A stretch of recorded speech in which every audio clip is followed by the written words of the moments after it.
உடம்பொடு உயிரிடை என்ன மற்றனர் மடந்தையொடு எம்மிடை நட்பு எனும் குறள் உடலும் உயிரும் பிரியாமல் ஒன்றாக இருப்பது போல இல்லற வாழ்க்கையில் இருப்போர் ஒன்றாக இருத்தல் வேண்டும் என்ற பொருளுடன் காதலின் சிறப்பையும் இல்வாழ்வின் மேன்மையையும் உணர்த்துகிறது. ஏறத்தாழ 60க்கும் மேலான உலகின் பல்வேறு மொழிகளுக்கு மொழிபெயர்க்கப்பட்ட திருக்குறள் உலகெங்கும் அதிக அளவில் மொழிபெயர்க்கப்பட்ட சமயம் சாரா நூல்களில் ஒன்றாக திகழ்கிறது.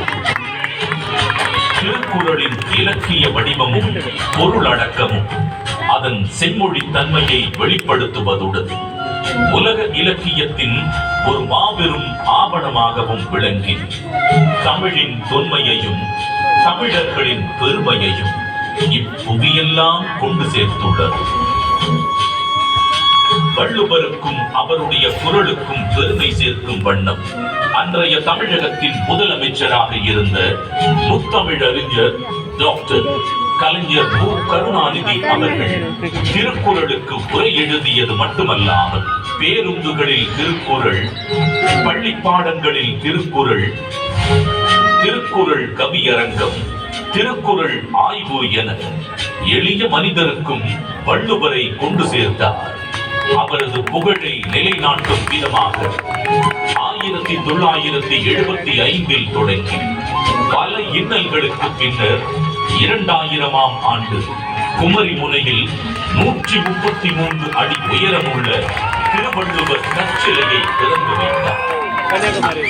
இதைத் தொடர்ந்து குமரியில் உள்ள திருவள்ளுவர் சிலையின் வெள்ளி விழாவை முன்னிட்டு விவேகானந்தர் பாறை, வள்ளுவர் சிலை இவ்விரண்டையும் இணைக்கும் விதம் சுமார் 250 அடி நீளமுள்ள கண்ணாடி பாலம் தமிழக முதல்வர் மு.க. ஸ்டாலின் அவர்களால் திறக்கப்பட்டது. இந்தியாவின் முதல் கடல் மேல் கட்டப்பட்ட கண்ணாடி பாலம் இது என்பது வள்ளுவருக்கு மற்றுமொரு மணிமுடி.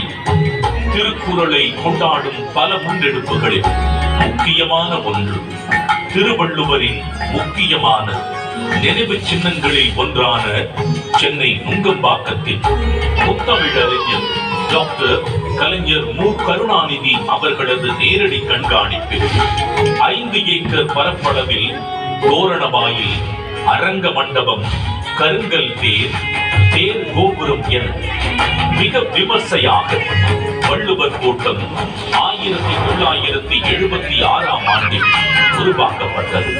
தமிழர்களின் பாரம்பரிய கட்டிடக் கலைகளின் அடிப்படையில் அமைக்கப்பட்டுள்ள வள்ளுவர் கோட்டம் வள்ளுவருக்கு புகழ் சேர்க்கும் இடமாகவும் தமிழ் மொழி சார்ந்த பல பண்பாட்டு நிகழ்வுகள் நடைபெறும் இடமாகவும் திகழ்கிறது.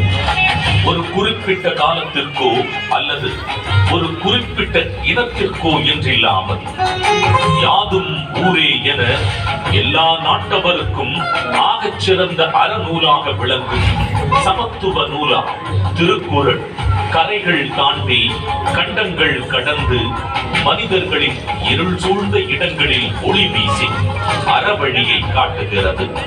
தமிழர்களின் பெருமையை பாரினில் உயர்த்தி பிடித்திருக்கும் திருக்குறள் வள்ளுவன் நம் தமிழ் அன்னைக்கு சூட்டியிருக்கும் மாட்சிக்குரிய மணிமகுடம்.